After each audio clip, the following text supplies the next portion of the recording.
দর্শক, খাগড়াছড়িতে সাম্প্রতিক সময়ে আঞ্চলিক সংগঠনগুলোর মধ্যে আধিপত্য বিস্তার, চাঁদাবাজি ও এলাকা নিয়ন্ত্রণকে কেন্দ্র করে বাড়ছে সহিংসতা। গত ৪৫ দিনে ঘটেছে অন্তত ৪টি হত্যাকাণ্ড। পাহাড়ের সাম্প্রতিক হত্যাকাণ্ড এবং আইন শৃঙ্খলা পরিস্থিতি নিয়ে আরও জানবো। আমাদের সহকর্মী আমাদের সাথে যুক্ত আছেন, সহকর্মী আক্তার হোসেন। আক্তারের কাছ থেকে জানতে চাইবো, এই যে এই হত্যাকাণ্ডের ঘটনাগুলো ঘটলো, ৪টি হত্যাকাণ্ডের ঘটনা, কাউকে গ্রেপ্তার বা এই সংক্রান্ত পুলিশের পক্ষ থেকে কোনো পদক্ষেপ আছে কিনা জানাবেন।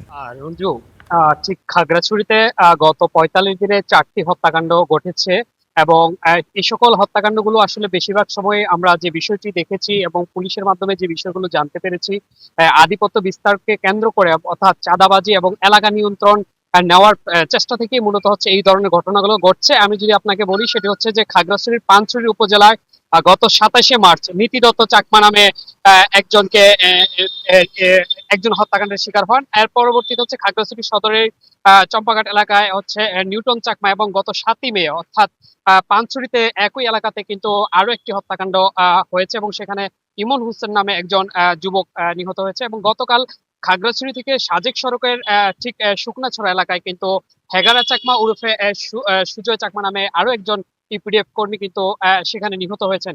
আসলে সব মিলিয়ে এখানে হচ্ছে যে এই যে এই গত ৪৫ দিনে যে সকল হত্যাকাণ্ড গুলো হয়েছে, তার মধ্যে দুটি ঘটনায় ইতিমধ্যে মামলা হয়েছে। যেটি হচ্ছে পানছড়িতে নীতি দত্ত চাকমার হত্যাকাণ্ডের ঘটনায় একটি মামলা হয়েছে, সেখানে ১২ জনকে জ্ঞাত আসামি এবং হচ্ছে যে ১০ থেকে ১২ জনকে অজ্ঞাত আসামি করে কিন্তু একটি মামলা দায়ের করেছে তারও স্ত্রী। এবং অন্যদিকে খাগড়াছড়ির যে নিউটন চাকমা যে নিহত হয়েছেন, সেখানেও কিন্তু একটি মামলা হয়েছে এবং সেখানে সব অজ্ঞাত আসামি করা হয়েছে।